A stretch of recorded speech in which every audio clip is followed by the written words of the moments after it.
Welcome to Echoes of the Lost audiobook, where forgotten stories come to life. Dive into worlds of mystery, survival, and the unknown. If you enjoy our stories, don't forget to like and subscribe to stay updated with our latest audiobooks. Chapter 4, Chase in the Dark.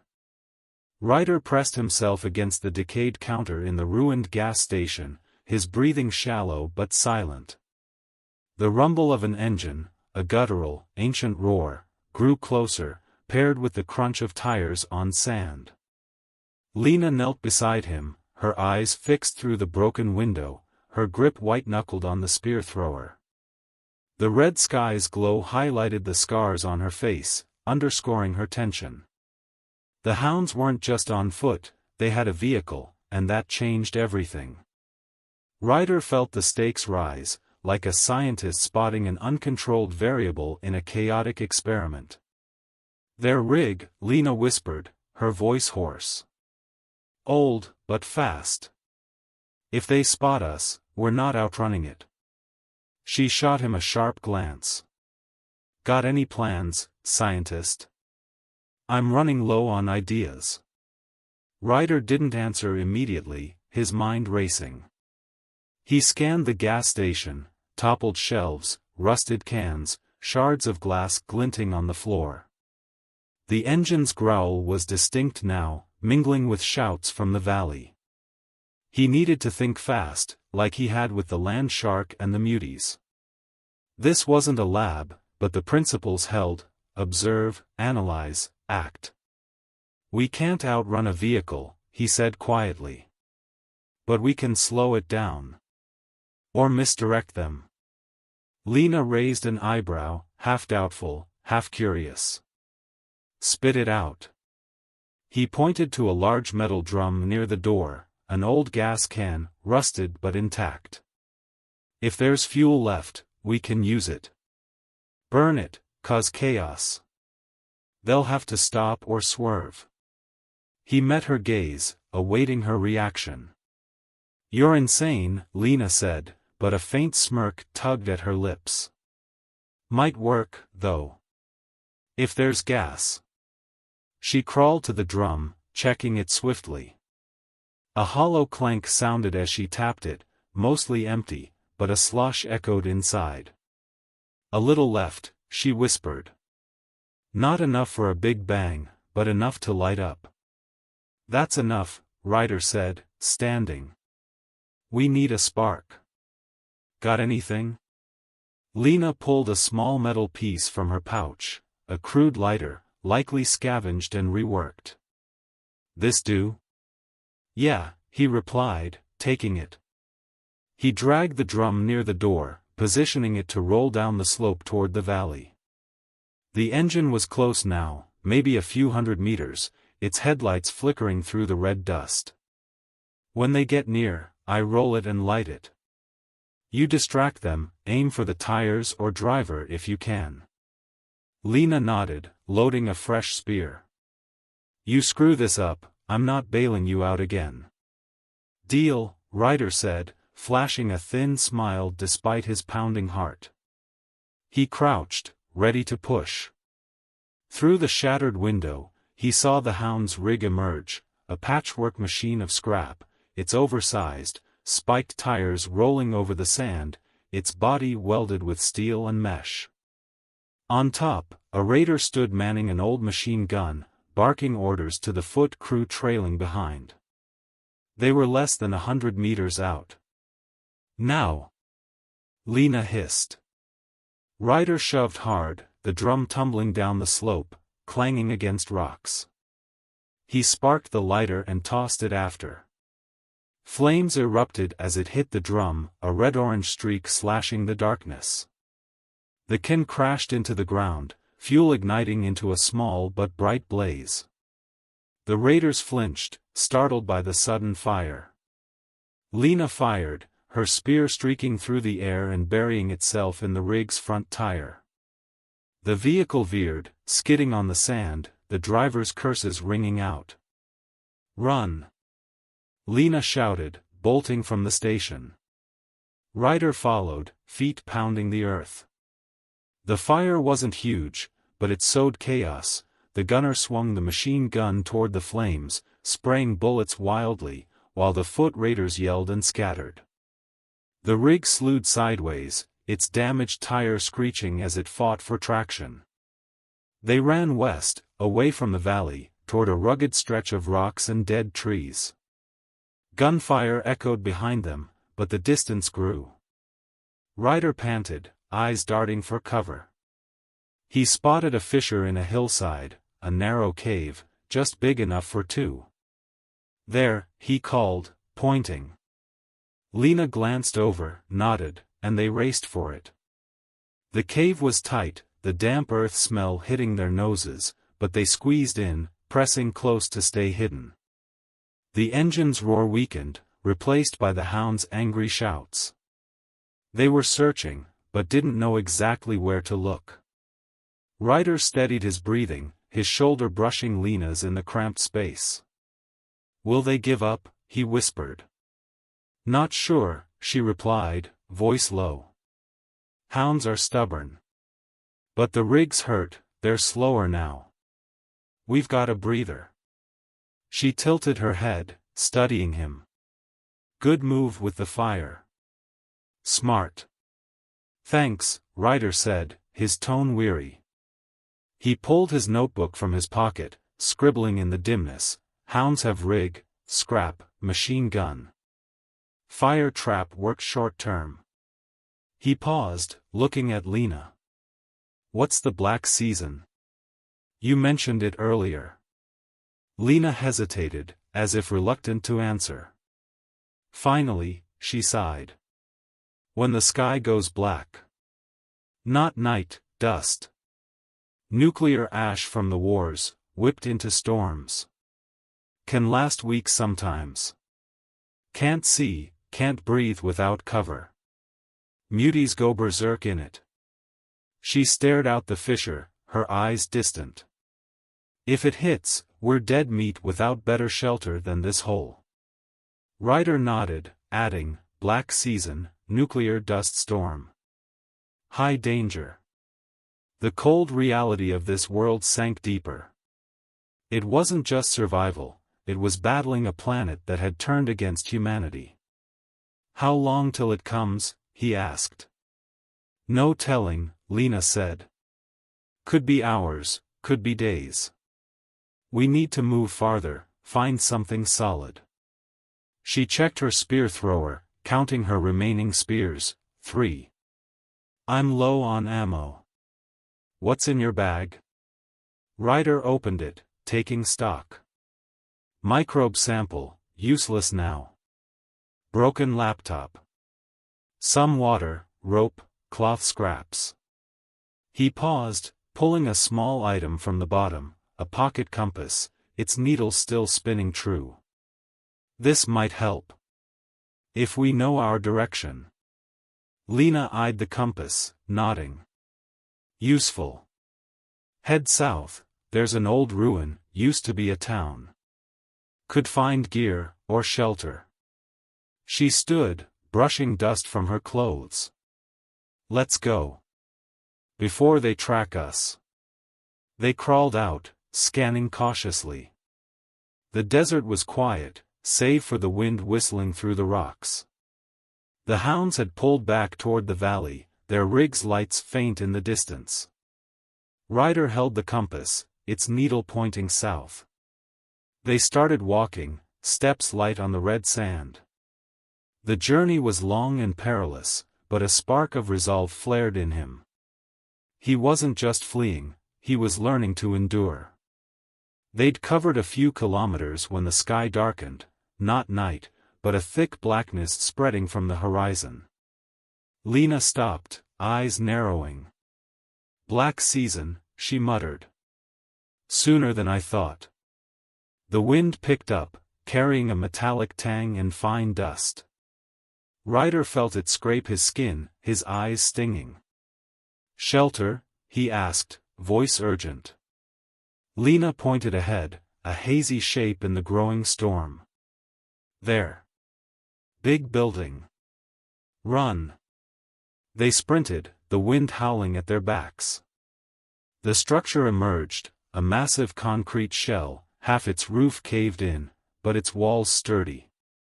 They slipped through a gap, the dust storm chasing them but not penetrating deep.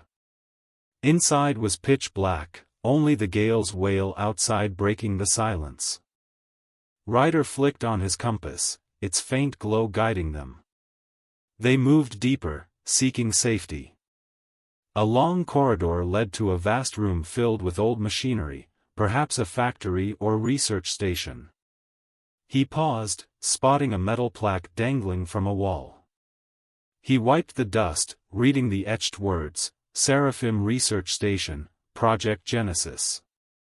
His heart raced. Seraphim, he murmured. What's this? Lena stepped up, staring at the plaque. Her face paled, her grip tightening on her weapon. This place shouldn't be here, she said, her voice trembling. We need to leave. Now. No, Ryder said firmly. I need to know. This is the first clue about what happened to me, to MH370. I'm not walking away. Lena glared at him, her eyes a mix of anger and fear. You don't get it. The Seraphim aren't just raiders or muties. They're nightmares. If they know we're here. An engine roared again, not the hound's rig, but from above. A white beam sliced through the dust storm, piercing the building. Lena yanked him to the floor, whispering frantically. Too late. They're here. Ghi Chu. Chapter 5, Light from the Sky. Ryder flattened himself against the floor, his heart hammering as a white beam from above cut through the dust storm, sweeping across the room of ancient machinery. Lena pressed close beside him, her breathing quick but silent, her grip on the spear thrower tight as if ready to fight at any moment. The engine noise overhead, a deep, steady hum, distinct from the hound's rig, vibrated the air. The light paused on the plaque reading Seraphim Research Station, Project Genesis, illuminating the faded engraving. A chill ran down Ryder's spine. This wasn't the hounds. This was what Lena feared, the Seraphim. Don't move, Lena whispered, her voice trembling but controlled. If they see us, we're done. She met his eyes, a rare flicker of fear in them. You wanted answers? This is the cost. Ryder didn't reply, his gaze locked on the beam. It wasn't like a vehicle's headlights, sharp, cold, almost clinical, hinting at advanced tech. He recalled Lena's words, sky fortresses. A ship? A space station? Something beyond his 2014 imagination. The engine pitch shifted, rising as if the thing above descended. He needed to know, no matter the risk. This is our chance, he whispered. If they're tied to MH370, I have to find out. You're crazy, Lena hissed, pulling him deeper into the shadow of a hulking machine. The Seraphim don't leave witnesses. They take what they want and erase the rest. But her tone faltered, as if curiosity gnawed at her too, even if she wouldn't admit it. The beam shifted, sweeping the corridor they'd come through. A metallic sound echoed, light, rhythmic, not human footsteps. Ryder strained to hear. Not boots, more like machinery, like robotic legs or armor. Robots, he muttered, wondering. Lena didn't answer, but her grip tightened, nails digging into his arm. A figure emerged at the corridor's end, tall, slender, inhuman. It moved with cold precision, its metallic body glinting under the white light. Its head lacked a face, just a smooth block with two red glowing points, eyes or sensors. On its chest, the broken angel wing symbol was etched, matching the plaque. Ryder held his breath. This was the Seraphim, or their proxy. It paused, swiveling its head, scanning the area. Don't breathe hard, Lena whispered, barely audible. She tugged him deeper into the dark, their bodies so close he felt her racing pulse. In that moment, amid the fear, he noticed her warmth, a stark vitality against this world's cold death. He glanced at her, catching the fire in her dark eyes, not just fear but defiance. Something in that look made his heart skip, but he shoved the thought aside. Not now. The robot advanced, its red eyes sweeping the machinery. Ryder stayed still, his mind racing. If this was Seraphim tech, it might tie to the wormhole, to MH370. He needed data, but how to get it without being spotted? His eyes darted around, landing on an old control panel nearby, dusty, but with buttons and a small screen, likely a remnant of the station. If he powered it up, he could find info, or create a distraction. I've got an idea, he whispered, nodding toward the panel. If we start it, it might distract the thing. We run when it turns. You want to die? Lena hissed, but her gaze followed his. She hesitated, then nodded. Fast. I'll cover you. Ryder crawled forward, staying low. The robot was less than 10 meters away, its red eyes grazing the edge of their hiding spot. He reached the panel, hands trembling as he wiped dust away. A red button protruded amid tangled wires, no label, but instinct told him it was the power switch. He glanced at Lena, she gave a slight nod. He pressed it. A shrill whine erupted, piercing the silence. The small screen flickered, a weak green glow sparking to life, joined by the hum of machinery activating somewhere in the building. The robot spun instantly, its red eyes locking on the panel. Run! Lena yelled, bursting from cover. Ryder followed, feet slamming the concrete. The robot emitted a high-pitched beep, pivoting toward them, but the machinery noise made it pause, as if processing dual targets. They raced down the corridor, the dust storm spilling through the outer gap. Metallic footsteps clanged behind, fast and steady. Ryder glanced back, the robot pursued, but slower than he'd expected, perhaps hindered by the uneven terrain. It's not that fast, he called, gasping. Don't get cocky. Lena snapped, yanking him around a corner. They burst into another room, larger, filled with metal crates and old cables. In the center, a large object draped in tattered tarp caught Ryder's eye, its shape familiar, even obscured. He stopped, despite the robot's nearing steps. What are you doing? Lena barked, spinning to grab his arm. Wait, Ryder said, lunging for the object. He ripped the tarp away, dust billowed, revealing a 5-meter section of an airplane fuselage, its white paint peeling. The faded but unmistakable words, Malaysia Airlines. His heart stopped for a beat. MH370, he murmured. It's here. Lena stared, eyes widening. Your plane.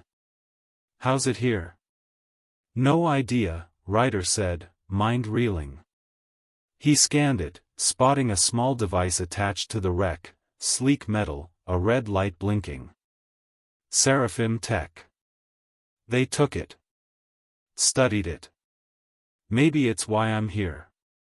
The robot's noise grew louder, now just a wall away. Lena yanked him hard. You wanna die, stay. I'm out. She bolted for the exit, but Ryder grabbed her wrist, holding her back. No, he said firmly. I need that. He pointed at the device on the wreck. If it's got data, I can figure out what happened. Lena cursed, but didn't pull free. Hurry. She stepped in front, raising her spear thrower as the robot appeared at the door. Ryder dashed to the wreck, wrenching the device loose. It was fist-sized, heavier than expected, with an odd port. He stuffed it in his bag, turning just as Lena fired. The spear hit the robot's chest, sparking, but didn't pierce. It staggered, emitting a shrill screech. "Go!" Lena shouted, dragging him out. They raced from the room, weaving through machinery, hunting for an exit. The robot's steps echoed behind, but the overhead engine grew louder, something descending. They burst outside, the dust storm lashing their faces. Through the haze, Ryder glimpsed a massive shape, a sleek, metallic craft hovering meters above the ground. Its white beam swept near, almost catching them. Lena pulled him into a sand hollow, pressing flat. "Don't move," she whispered, her breath hot against his ear. They lay still, dust coating them, as the craft glided past, its engine shaking the ground. Ryder felt her body against his, her warmth cutting through the storm's chill. In that fleeting second, amid the danger, a strange calm settled over him, like finding an anchor in chaos. He glanced at her, meeting her gaze, and for an instant, an unspoken understanding passed between them. But the engine's roar snapped him back. The craft drifted off, its light fading into the storm. The robot didn't follow, perhaps recalled. Ryder sat up, brushing dust off. "They're gone," he said, voice rough. Lena stood, eyes still wary. "Not quite. They'll return if they want."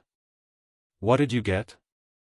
Ryder pulled the device from his bag, holding it up. "This.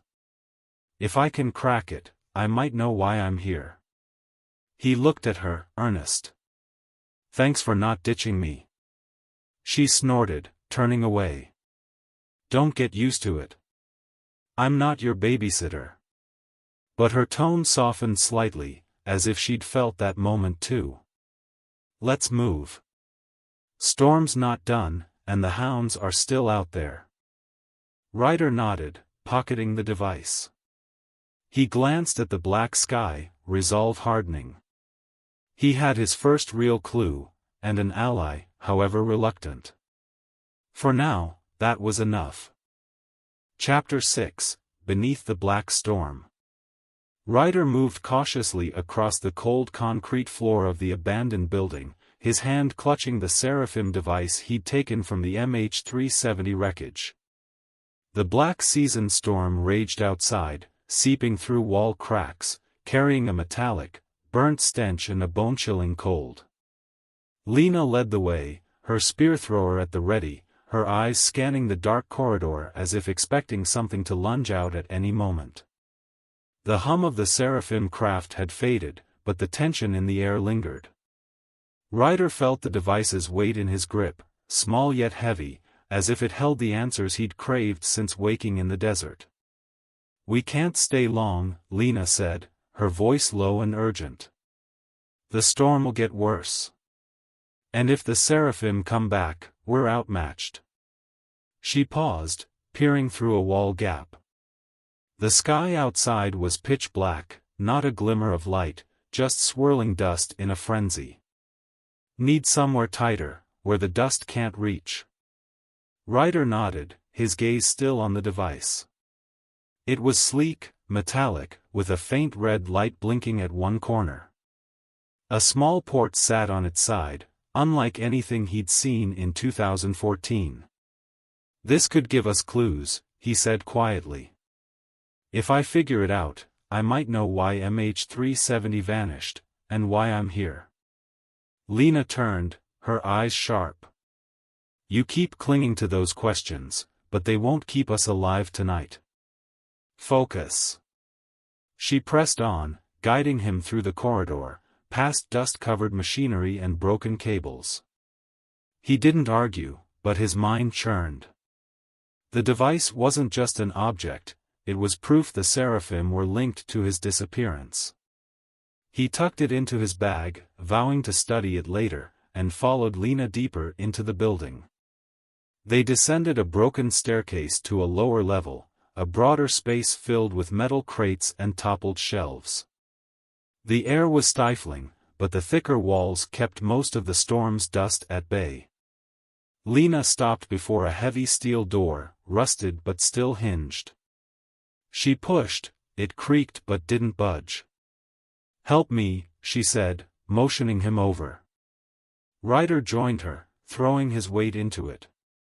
The door groaned open, revealing a small room, likely an old storage closet, with sealed concrete walls and no windows. Perfect for weathering the storm. They stepped in, pulling the door shut behind them. The wind's howl dulled, reduced to a faint echo through the steel. Lena checked the room, empty, save for a few rusted cans and a pile of rotted cloth in the corner. "It'll do," she said, slumping against the wall. "Storm could last hours, or days. Rest, before we drop dead." Ryder sat across from her, setting his bag down. He pulled out his compass, checking it, the needle still pointed south, quivering slightly from the storm's interference. "If the storm breaks, we head south like you said," he suggested. "Find that ruin. Might be supplies, or info." Lena nodded, but her eyes betrayed exhaustion. "If we make it through. The black season's not just dust. Muties go wild in it, and hounds too. They use storms to hunt." She drew a spear from her quiver, inspecting its tip, only 2 left after shooting the robot. Ryder watched her, seeing the fatigue beneath her tough exterior. She was a true survivor, versed in this hellscape, but even she had limits. He took his water bottle from his bag, offering it. "Drink. You need it." She glanced at him, hesitating, then took it. "You don't have to," she said, but sipped lightly, handing it back. "Save your strength. I'm not dragging you when the hounds show." He chuckled softly, his first laugh since meeting her. "I'm not that weak. I survived the land shark, remember?" Lena snorted, but a faint softness flickered in her eyes. "Luck. Don't get smug." Silence settled, broken only by the dust scraping the steel door. Ryder pulled out the Seraphim device, studying it under the compass's dim glow. He ran his fingers over the port, pressing a small button on the side. No response. "I need tools," he muttered. "Something to crack it open. If there's data inside." "You're obsessed," Lena interrupted, mildly annoyed. "But if it's that big a deal, why not ask me? I've lived here my whole life, might know something." Ryder looked up, surprised. "You know Seraphim tech?" "Not much," she admitted, her tone low. "But I've seen them, things like that robot. They show up in places like this, take stuff, and leave. Word is they're building something big, a sky city, or a weapon. No one knows for sure, 'cause anyone who sees them dies." Ryder jotted in his notebook, "Seraphim, robots, scavenging. Sky city or weapon?" He glanced at her. "What do you think this is?" Lena leaned over, inspecting it. "Maybe a signal relay. Or a small bomb. Can't open it, so don't guess, you'll kill yourself." She leaned back, eyes half closed. "Rest. I'll watch." He nodded, but didn't sleep. He sat there, mind swirling around the device and MH370. If the Seraphim took the wreckage, they might have triggered the wormhole, or harnessed it. He needed equipment, power, but now, he had nothing but his hands. He glanced at Lena, her breathing steady yet her eyes still cracked open, ever vigilant. Her resilience impressed him, and stirred something else, undefined. A strange noise cut through his thoughts, not wind, but metal clanging, closer than he liked. Lena snapped upright, spear thrower raised. "Hounds," she whispered, eyes narrowing. "They found us." Ryder stood, pulse racing. "How'd they get here in the storm?" "They're mad," Lena said coldly. "Or desperate. That plane's a treasure, they won't let it go." She gestured him behind a metal crate. "Get ready. If they breach, we fight." Heavy footsteps echoed in the corridor, joined by raspy curses. "Check everything," a voice bellowed. "Tracks in the dust." Ryder met Lena's gaze, seeing her grip tighten. He had nothing but the metal shard from the land shark, crude, but he clutched it. The steel door shuddered, someone pounded it. "Open up," the raspy voice roared. Lena signaled silence, then crept to the door, positioning her spear at a small gap. The pounding intensified, joined by scraping metal. Ryder scanned the room, spotting a heavy metal crate nearby, potential barricade if they broke through. "Push that over," he whispered. Lena nodded, and they dragged it to the door, wedging it as a barrier. The pounding stopped, replaced by urgent murmurs outside. Then a small blast rocked the air, a grenade or something like it. The door buckled but held. "Damn it," the voice snarled. "Go around back." Lena turned to him. "They can't get in here, but there's another way. Be ready to run." Ryder nodded, stowing the device. They bolted from the room, back to the main corridor. Storm dust seeped through gaps, stinging his eyes, but he followed Lena. The hound's footsteps sounded behind, closer than he'd thought. They raced up the stairs to another level, a maze of old pipes and rusted machinery. Lena paused, pointing to a large pipe. "Crawl in. It leads out." He eyed the pipe, tight, but passable. "You sure?" "Or die," she said, shoving him in first. He crawled through, dust and rust scraping his skin. Lena followed, dragging her spear thrower close. The pipe sloped down, spitting them out a small gap outside the building. They landed in sand, the storm lashing their faces. The hound's rig roared nearby, they'd fixed the tire. Lena yanked him up, sprinting into the storm. "South," she shouted over the wind. Ryder pulled his compass, its needle spinning wildly but settling south. They ran, blind in the dust, guided by the compass and instinct. The rig's noise closed in, its lights flickering through the haze. "There!" Ryder yelled, spotting a faint shape, an old truck, half buried in sand. They dove for it, squeezing into the shattered cab. The hound's rig roared past, not stopping. Ryder panted, looking at Lena. "We made it." "Not yet," she said, voice weary. "But for now." She slumped against the seat, eyes closing. Ryder watched her, a fragile sense of safety rising. They were alive, and together, they were tougher than he'd imagined.